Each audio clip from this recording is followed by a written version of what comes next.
হ্যাঁ, তুমি তোমার ওই একটা ফোন এখানেই ফেলে গেছো, ওটার পাসওয়ার্ডটা বলো তো। ব্রেকআপ। চলো, ফাইনালি তুমি এটা বলেই দিলে। আমি তো বেশ কয়েকদিন ধরে তোমাকে বলার চেষ্টা করছিলাম, কিন্তু বলতেই পারছিলাম না। তাহলে তুমি একসময় এসে তোমার ফোনটা নিয়ে যেও। বি ক্যাপিটালে ছিল আর ইউও। আমার ফোনের পাসওয়ার্ড ছিল ব্রেকআপ।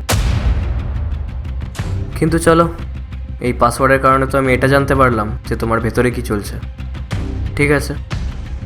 হ্যাঁ, আমি অনেক দিন ধরেই তোমাকে বলবো ভাবছিলাম, কিন্তু আজ এভাবেই হয়ে গেল। ও বাই দ্য ওয়ে, কালকে আমি একটা জবের ইন্টারভিউ দিতে গেছিলাম না, আমি সিলেক্ট হয়ে গেছি। ওরা আমাকে 30 লাখ টাকার প্যাকেজ দিয়েছে।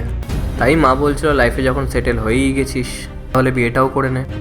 ভেবেছিলাম তোমাকেই করে নেবো, কিন্তু ছাড়ো, এখন আর এসব বলে কী লাভ। ঠিক আছে, ভালো থেকো, বাই।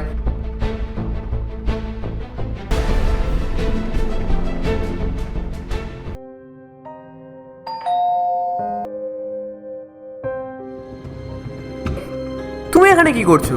আসলে রাহুল, আমি তোমার কাছে ক্ষমা চাইতে এসেছি। গেটটা তো একটু খোলো। আরে না না, তুমি যখন আমার সঙ্গে থাকতেই চাও না তখন গেট খুলে কী লাভ? তুমি বরং একটা কাজ করো, আমার ফোনটা ওখানেই রেখে যাও। আমাকে প্লিজ ক্ষমা করে দাও, ভুল তো আমারই না, তোমার কোনো দোষ নেই। না না, আমি জানি তুমি আমার সঙ্গে থাকতে চাও না আর আমাকে পছন্দও করো না।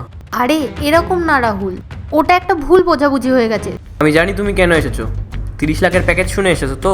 আমি কি তোমাকে টাকার জন্য ভালোবাসি? আচ্ছা একটা কথা বলো তো, ধরো আমি 30 লাখের প্যাকেজটা পাইনি, ধরো আমিও তোমার সাথে মজা করছি, তাহলে তাহলে কি তুমি আমার সাথে থাকবে? দেখো, মজা করো না। তুমি সত্যি জবটা পেয়েছো তো? হতে পারে আমি মজা করছি। আমি না তোমার আসল মূল্যটা আগে থেকেই জানতাম, তুমি জব পেতেই পারো না। আমার এই ফোনটা আমি এখানেই রেখে যাচ্ছি, নিজে এসেই নিয়ে নিও। এই নাও।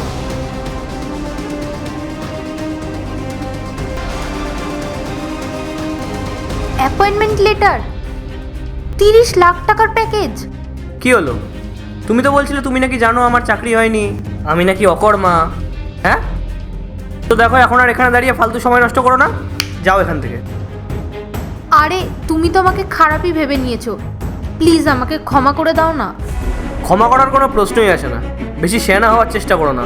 ব্রেকআপ তো ব্রেকআপ, ব্যাস। আরে চলো যাও এবার, আমাকে তো আমার ফোনটাও তুলতে হবে।